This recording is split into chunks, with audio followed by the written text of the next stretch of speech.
Ciao a tutti amici di Vanilla! Visto che la storia riguardo la mafia in Sicilia ha interessato quasi 300.000 persone, ho pensato di fare un salto dall'altra parte dell'oceano e venire a New York per raccontare l'altra faccia della stessa medaglia.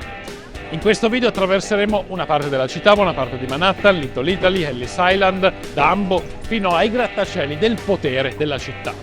Se ancora non siete iscritti, vi farò un'offerta che non si può rifiutare e ve la faccio in siciliano.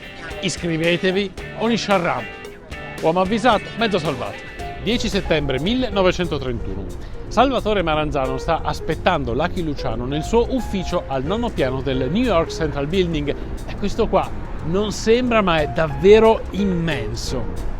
Maranzano ha da poco vinto la guerra castellammarese contro il rivale Giomasseria, ma all'incontro si presentano 4 sicari travestiti da agenti del fisco che lo ammazzano a colpi di pistola.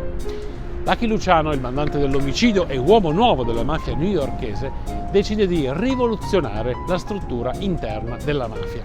Basta inutili spargimenti di sangue, basta conflitti che danneggiano gli affari. Luciano pensa a tutto. Abolisce il titolo di capo dei capi, crea la commissione, il sindacato nazionale del crimine, ma sul nome da dare alla nuova organizzazione criminale fa valere il detto siciliano a meglio parola e chi da considisce. Vecchia regola, nuova mafia. Non c'è bisogno di darle un nome perché, dice Luciano, it's our thing, è una cosa fra noi, è cosa nostra. Prima di continuare voglio ringraziare il nostro sponsor ormai istituzionale, il provider di servizi internet Spadhausen, che non solo regala alla community di Vanilla l'attivazione del servizio fibra con un mese omaggio, ma consente a tutti di effettuare e ricevere chiamate a un numero fisso, anche se si va in America. Funziona così: attivo un numero fisso italiano con l'app dedicata tipo con prefisso 02 o 06 e sono pronto a fare e ricevere telefonate che mi arrivano direttamente sul telefono con la connessione internet. In questo modo posso ricevere chiamate da chiunque senza dare a nessuno il mio numero personale. In più le posso anche fare, quindi anche se sono qui, chi riceve la mia chiamata vede un numero fisso italiano. La cosa bella è che si può attivare anche un risponditore, quello in cui selezioni i numeri dopo la risposta e si possono impostare le frasi da fargli dire. Vi faccio sentire quelle che ho attivato io. Benvenuto in Vanilla Magazine. Per parlare con la redazione Magazine Online, digita 1. Per parlare con la redazione video, digita 2. Per parlare con il boss megadirettore galattico, Duca Conte, Matteo Maria Rita Vittorio Ruboli, digita 3. Ragazzi, mi raccomando, se prendete appuntamento con me, ricordate di portare una maschera da sub e di vestire pantaloni pulitissimi. Il mio ufficio ha le poltrone in pelle umana e non fissate troppo i pesci nell'acquario, sono soltanto dei dipendenti sorteggiati.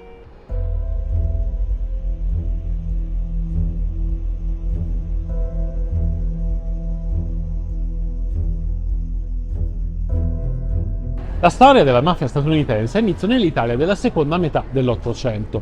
Le aree meridionali della penisola sono ancora molto arretrate e la popolazione vive nell'indigenza e i più coraggiosi, oppure i più disperati, decidono di ricominciare altrove. In tantissimi attraversano l'oceano per abbracciare il sogno americano. Arrivano tutti qui, a Ellis Island, in questo palazzo.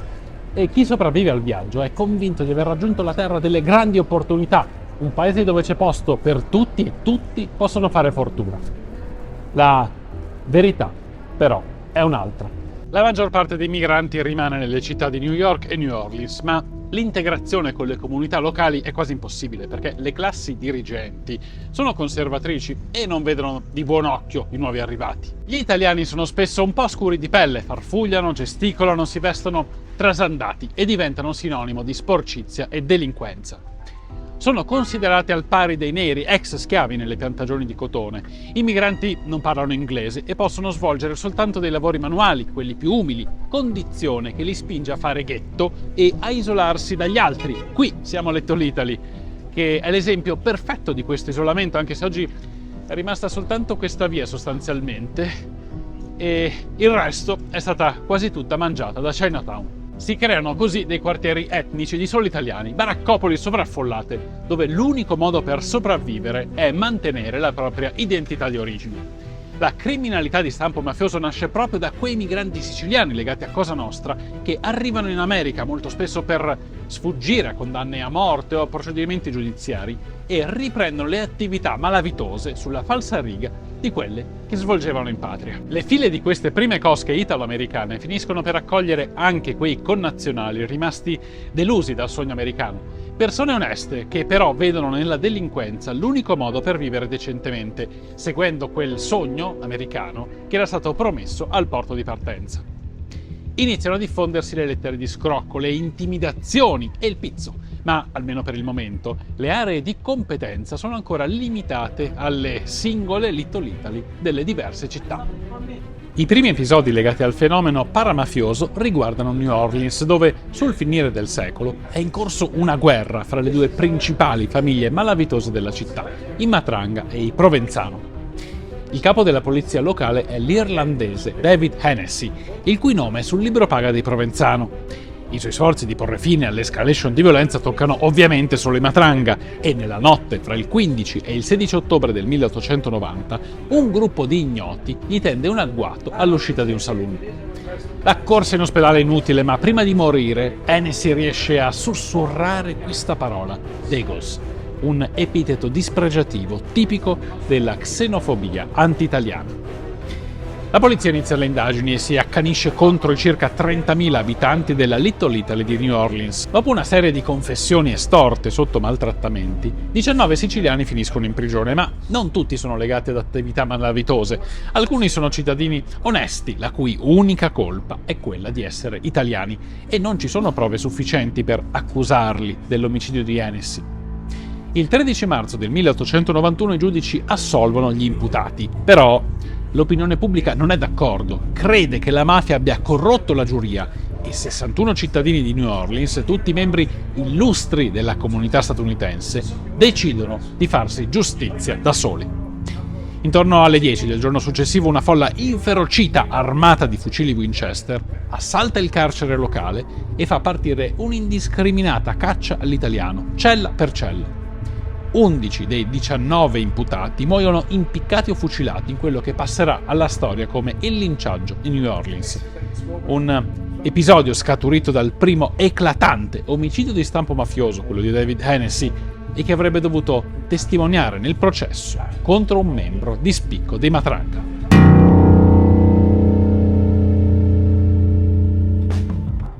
Mentre a New Orleans succede questo, a New York la situazione è un po' più complicata, perché ci sono diverse bande di strada che si contendono le varie zone di influenza. Fra gli italiani c'è Paul Kelly, all'anagrafe Paolo Antonio Vaccarelli, un ex pugile originario di Potenza, quindi non siciliano, che dismette i panni da popolano rozzo e sporco, come vuole lo stereotipo, e inizia a vestire abiti eleganti, una caratteristica che accomunerà tutti i suoi subalterni, fino a dar vita al classico aspetto da rispettabile uomo d'affari, tipico dei gangster. A New York Kelly è il primo a concepire il crimine come un business organizzato.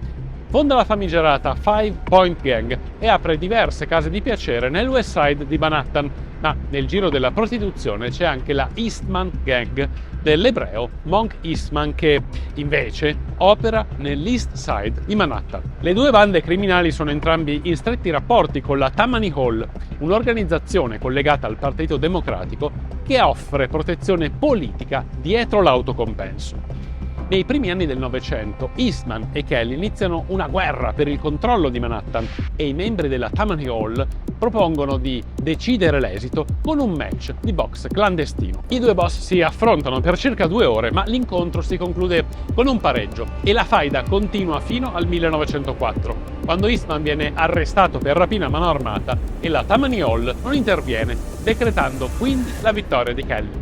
La Five Point Gang rileva tutte le attività della Eastman Gang e ottiene il monopolio su Manhattan, ma la crescente influenza dei gangster italiani costringe le bande irlandesi a riorganizzarsi nella cosiddetta White Hand Gang, il cui nome nasce in risposta a quelli che sono i loro principali rivali, i membri della Mano Nera.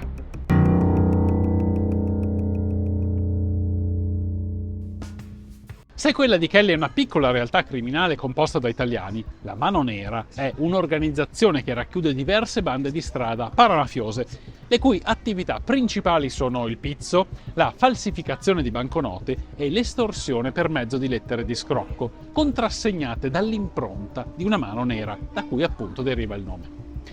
Ancora non possiamo parlare di Cosa Nostra statunitense, ma la Mano Nera è quel nucleo primordiale dove ci sono uomini d'onore che, rispetto agli altri gangster italo-americani, cercano di mantenere l'esclusività delle origini siciliane, con annessi usi e costumi importati dall'Italia. Il loro raggio d'azione è limitato alla sola Little Italy, dove la polizia gli sguinzaglia contro la squadra investigativa dell'Italian Branch, capitanata dal pioniere della lotta antimafia, Joe Petrosino.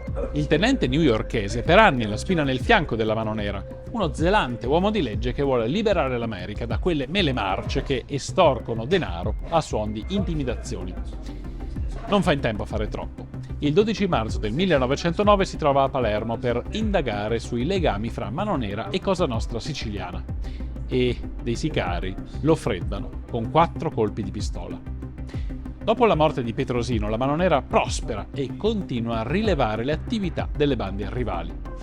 Fra i suoi più importanti esponenti c'è Joe Morello, la cui cosca collabora pacificamente con la camorra newyorkese, un'altra realtà criminale ma di origini napoletane. I rapporti amichevoli fra le due fazioni malavitose si raffreddano nel 1915, quando scoppia una guerra di mafia che si protrae fino al 1920. A vincere è la Mano Nera, che può quindi estendere ancora di più il suo controllo su tutta New York a discapito degli ebrei e degli irlandesi. Con l'inizio degli anni 20 finisce anche l'era della White Hand Gang e della Five Point Gang, dalla cui costola nascerà la Chicago Outfit di Johnny Torrio e Al Capone, e si va così delineando un monopolio criminale delle cosche paramafiose, le cui attività non sono più limitate alla sola Little Italy, ma abbracciano l'intera città.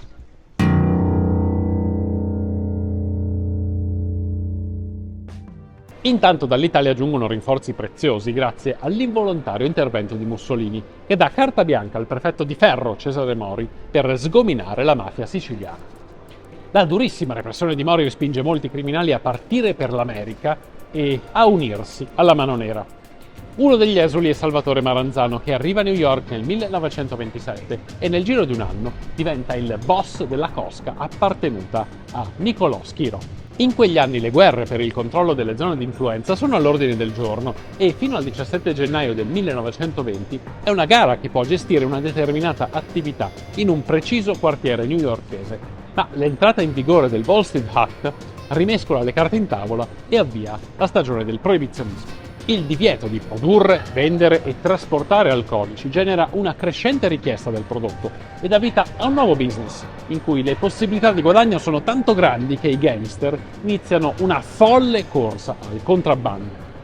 Tutti vogliono una fetta della torta e tutti dirottano i carichi altrui per spestarsi i piedi a vicenda. A New York la situazione è fuori controllo e i boss italo-americani Joe Masseria e Salvatore Maranzano, i più potenti dell'epoca, giungono ai ferri corti nel 1930, inaugurando la sanguinosissima guerra castellammarese. A questo punto della storia entra in scena Lucky Luciano. Charlie Luciano, l'anagrafe Salvatore Lucania, arriva negli Stati Uniti nel 1905 e fra il 1907 e il 1908 si unisce alla Five Point Gang. Nel 1920 però passa al servizio del gangster ebreo Arnold Rothstein insieme al suo amico d'infanzia e socio in affari Meyer Lansky, futuro membro di spicco del cosiddetto sindacato ebraico, poi diventato il braccio destro di Joe Masseria. Masseria e Luciano sono spesso in disaccordo e non vedono business allo stesso modo. Masseria ha ereditato la famiglia di Joe Morello nel 1922 ed è un mafioso all'antica, legato alle tradizioni siciliane, proprio come il suo rivale Maranzano. Entrambi appartengono alla vecchia guardia, pretendono l'esclusività delle origini siciliane e preferiscono farsi la guerra anche a costo di limitare le entrate del contrabbando. Masseria rimprovera Lucky Luciano la sua collaborazione con Vito Genovese e Frank Costello, uno napoletano e l'altro calabrese, e la vicinanza agli ambienti ebraici questioni che a Luciano non interessano. Gli affari sono affari. Luciano convoca una conferenza con tutte le principali famiglie statunitensi, italiane e non, da New York a Chicago, passando per Cleveland, Philadelphia, Detroit e via dicendo, che nel maggio del 1929 si riuniscono ad Atlantic City sotto la protezione del politico, gangster e padrone della città, Enoch Naki Johnson. In questo primo grande vertice della criminalità americana, Luciano getta le basi per un'organizzazione malavitosa con accordi per la spartizione del contrabbando e una risoluzione pacifica delle controversie.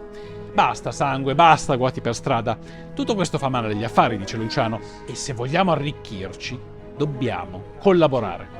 Alla conferenza di Atlantic City non sono presenti Masseria e Maranzano, troppo legate alle tradizioni per prendere davvero in considerazione le idee di Luciano. Nessuno di loro vuole tendere la mano all'altro o allargare la cerchia degli alleati ai non siciliani, ed ecco che scoppia la guerra castellammarese. Masseria fa finta di non sentire, ma la faida sta intralciando il contrabbando e il 15 aprile del 1931 Luciano lo invita a pranzo in un ristorante di Coney Island. Un vecchio detto della mafia dice che per commettere un omicidio la vittima non deve sospettare nulla e infatti mentre Masseria mangia e Luciano cerca di farlo ragionare, Lucky a un certo punto si alza per andare in bagno. È il segnale per Bugsy Siegel, Vito Genovese, Joe Adonis e Albert Anastasia, che entrano e uccidono il boss a colpi di pistola. Con il tradimento di Luciano e la fine della guerra castellammarese, Maranzano convoca a Chicago un vertice malavitoso in cui divide le cosche newyorkesi in 5 famiglie: Maranzano, Profaci, Mangano, Luciano e Gagliano, ovvero le attuali Bonanno, Colombo, Gambino, Genovese e Lucchesi. Alla fine decide autocraticamente di essere capo dei capi e pretende che tutti gli rendano omaggio. La mossa di Maranzano fa storcere il naso a molti, soprattutto a Luciano, che continua a vedere il futuro della criminalità organizzata in tutt'altro modo. Ma in realtà nemmeno Maranzano si fida del nuovo alleato e pochi mesi dopo dà ordine di ucciderlo.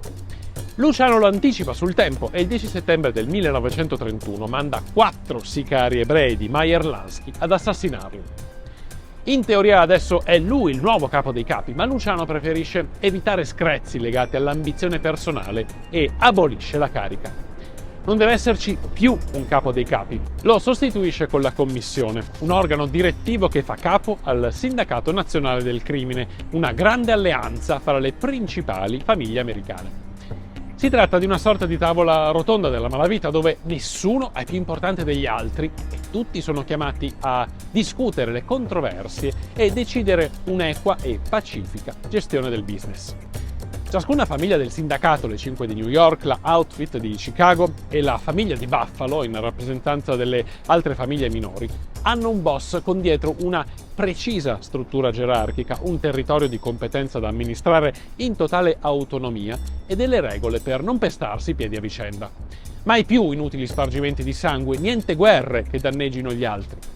Cosa nostra statunitense, così come la conosciamo noi, nasce in questo preciso momento storico.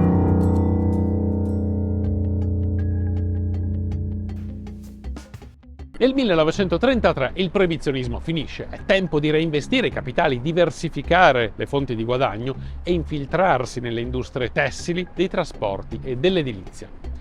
L'organizzazione si dimostra lungimirante soprattutto sui sindacati, la nuova frontiera del crimine. Controllare le organizzazioni dei lavoratori equivale a ricattare per grosse somme di denaro quelle aziende che vogliono evitare scioperi e disordini. L'epoca d'oro di Luciano dura fino al 1936, quando finisce in prigione per 30 anni con l'accusa di sfruttamento della prostituzione. Capitolo chiuso? Non per lui, perché arriva la Seconda Guerra Mondiale. Nel 1942 i sottomarini tedeschi affondano regolarmente le navi statunitensi dirette in Europa e il governo teme che ci sia qualche fuga di notizie dai porti newyorkesi. L'unico in grado di garantire la sicurezza delle banchine è proprio Luciano che, nonostante sia rinchiuso da quasi 10 anni in carcere, ha ancora tutto il potere di un tempo. I federali stringono un accordo. In cambio della sua collaborazione, il boss riceverà un sostanzioso sconto della pena. Detto fatto, Luciano risolve la questione dei porti e nel 1946 viene espatriato in Italia.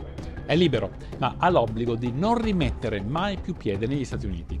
una limitazione che però non gli impedisce di continuare a gestire gli affari attraverso il suo boss ad interim, Frank Costello. Nel frattempo negli Stati Uniti ancora non c'è una reale coscienza del fenomeno mafioso. Durante il proibizionismo si è trattato più di una caccia al gangster contrabbandiere. Dopo la Seconda Guerra Mondiale, gli uffici dell'FBI e del Dipartimento di Giustizia hanno pochissimi uomini impegnati nella lotta al crimine organizzato.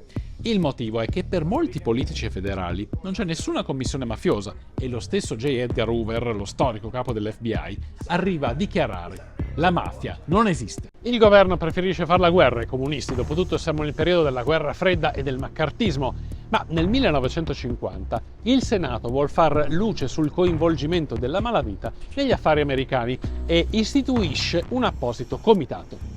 Il senatore Estes Kefauver chiama 600 imputati alla sbarra e decide di trasmettere le sedute in diretta televisiva e mostrare il vero volto della mafia. Il problema è che quasi tutti si avvalgono del quinto emendamento che, senza addentrarci troppo nell'ambito giuridico, prevede il diritto di astenersi dal deporre contro se stessi. Altri addirittura sbeffeggiano la commissione e aggirano le domande come se non avessero mai fatto nulla di male. Ad esempio, quando Kefauver chiede a Frank Costello che cosa ha fatto per il suo paese da buon cittadino, avrà pur fatto qualcosa che ci può raccontare che l'accredita come cittadino americano? Costello ci pensa un po' su e, scatenando le risate dei presenti, risponde con un semplice: beh, ho pagato le tasse. Era soprannominato il primo ministro della malavita. Il comitato Kefauver chiude senza portare a nulla e Cosa Nostra può continuare a operare nell'ombra. Ma nel 1956 il Congresso introduce pene più severe per il reato di narcotraffico e i mafiosi implicati nell'allora nascente mercato internazionale degli stupefacenti devono correre ai ripari per non incappare in condanne a 30 anni di carcere. Dalla Sicilia Luciano prende in mano le redini della faccenda e nell'ottobre del 1957 convoca una trentina di boss locali americani nel Grand Hotel de Palm di Palermo.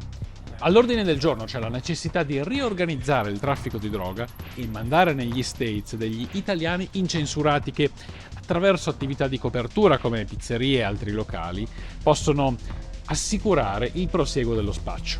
L'alleanza fra la mafia italiana e americana dà vita al business dell'eroina, che prevede l'asse Medio Oriente, Sicilia, Marsiglia, dove avviene la raffinazione, e infine Stati Uniti d'America. Ma Luciano ha anche la responsabilità di aver suggerito ai cugini siciliani di adottare il suo modello del Sindacato Nazionale del Crimine e creare un organo direttivo per risolvere le questioni interne, quello che poi diventerà la Commissione Provinciale.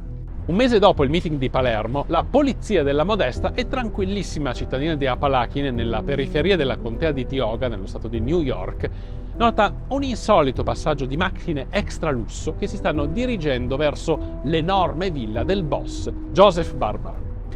Alcuni agenti decidono di controllare da vicino e notano oltre 100 uomini ben vestiti che discutono mentre è in corso un barbecue. Quella è la commissione che sta tenendo una riunione per risolvere alcune faccende legate al nuovo business dell'eroina e alla morte di Albert Anastasia per mano della famiglia Gambino. Scatta la retata, 60 esponenti della malavita finiscono in manette e tutti dicono la stessa cosa, che Barbara si è sentito male e sono venuti ad assicurarsi delle sue condizioni di salute. La stampa si scatena naturalmente, adesso Cosa Nostra è sulla bocca di tutti e per la prima volta lo Stato americano ha le prove che la criminalità organizzata esiste. Dopo l'elezione di John Fitzgerald Kennedy, suo fratello Bob assume il ruolo di procuratore generale degli Stati Uniti d'America e si impegna in una campagna antimafia in collaborazione con l'FBI. Nel 1963 arriva il suo più grande successo. Riesce a far comparire dinanzi alla commissione McClellan, istituita nel 1957 per indagare sui rapporti fra la criminalità e sindacati, il soldato della famiglia genovese Joseph Joe Valachi. Joe Valachi è solo un pesce piccolo, ma diventa il primo grande pentito, perché rompe il giuramento di omertà e fa qualcosa che nessuno prima di lui ha fatto: svelare i segreti di Cosa Nostra in diretta televisiva. Durante i suoi interrogatori, gli americani scoprono che ogni famiglia ha un boss, un vice e un numero variabile da 1 a 3 consiglieri. Sotto di loro ci sono i capimandamento, anche detti capidecima o capiregime, che controllano i made men, gli uomini d'onore, ovvero quei soldati che hanno ricevuto l'affiliazione mediante la puncitura. In questo folcloristico rito di iniziazione, possiamo definirlo solo così, la persona da associare viene condotta in una stanza dove il boss o altri uomini d'onore gli pungono l'indice con cui spara. Il sangue fuoriuscito serve a imbrattare un'immagine sacra da tenere in mano mentre le si dà fuoco e si pronuncia la frase: «Possa la mia carne bruciare come questo santino se non manterrò fede al giuramento». Grazie a Valachi l'America prende piena coscienza del fenomeno mafioso. Sugli scaffali delle librerie arriva Il Padrino di Mario Puzo e ha inizio il declino di Cosa Nostra. Negli anni 70 l'eroina si diffonde anche nella classe media della popolazione e il presidente Nixon identifica il consumo di droga come il nemico pubblico numero uno. Attaccare il narcotraffico significa attaccare l'attività più redditizia del crimine organizzato e infatti una collaborazione franco-americana riesce a interrompere la rete internazionale che porta gli stupefacenti da Marsiglia al nuovo continente. Le due mafie dell'asse Palermo-New York corrono ai ripari e spostano le principali raffinerie in Sicilia. Il nuovo sistema di spaccio, scoperto fra il 79 e l'84 con l'indagine Pizza Connection, condotta in collaborazione fra l'FBI e i magistrati del pool antimafia italiani, prevede il trasferimento in America di alcuni affiliati italiani, i cosiddetti Zips, incaricati di ricevere l'eroina e distribuirla a delle pizzerie di copertura tramite la consegna di salsa di pomodoro e formaggi. Nel frattempo l'FBI inizia ad avvalersi di informatori e agenti sotto copertura. Il più famoso è Joe Pistone, alias Donnie Brasco, che per 6 anni riesce a infiltrarsi con successo nel clan Bonanno. Entra in vigore anche la legge RICO, acronimo di Racketeer Influenced and Corrupt Organization Act, creata ad hoc per perseguire con facilità Cosa Nostra. La RICO non colpisce il singolo individuo, ma l'intera organizzazione perché consente alle autorità di effettuare imputazioni a catena, partendo dall'incriminazione di un solo mafioso per poi allargarsi all'intera famiglia di appartenenza. Le indagini dei federali, che adesso hanno dalla loro gli infiltrati e la RICO, portano a nuove ondate di arresti, incluso quello di John Gotti, il potente boss della famiglia Gambino, incastrato grazie alle intercettazioni telefoniche e al tradimento del suo vice, Sammy Gravano. L'effetto deterrente della RICO è tanto efficace che il numero dei pentiti aumenta sempre di più e collaborare con la giustizia è quasi allettante, visto che l'FBI concede agli ex gangster l'ingresso nel programma di protezione dei testimoni, che include il cambio di identità, l'assegnazione di una nuova casa e il sostegno finanziario vita natural durante. Con l'operazione Pizza Connection il governo infligge un colpo terribile alla mafia, ridimensionando sia le famiglie sia i racket. Ma non bisogna credere che lo Stato abbia vinto perché, usando le parole di un agente dell'FBI, anche se non è più quella dei tempi d'oro, Cosa Nostra è riuscita ad adattarsi e ora è più potente di quanto sia stata da anni. Lo abbiamo visto anche in Sicilia ed è lo stesso per l'America. La mafia è un'organizzazione che sa sempre come sopravvivere e come riorganizzarsi. La lotta è lunga, ma se Cosa Nostra si adatta, le autorità devono adattarsi ancora di più. E allora torniamo alla frase di Lucky Luciano: "It's our thing", è una cosa fra noi e Cosa Nostra. Non è così, perché la mafia nasce e prospera ai danni dei cittadini. Come in Sicilia i gabellotti estorcevano denaro ai poveri contadini, i membri della Mano Nera facevano lo stesso con la popolazione di Little Italy. Non è mai stata una cosa fra loro, è sempre stata a discapito di chi non può dire no, di chi non può opporsi o, in caso contrario, di chi si oppone e viene zittito per sempre. La che mondo è mondo la mafia in tutte le sue forme è Cosa Nostra, ma non come la intendeva Lucky Luciano. È una cosa di tutte le vittime che la subiscono.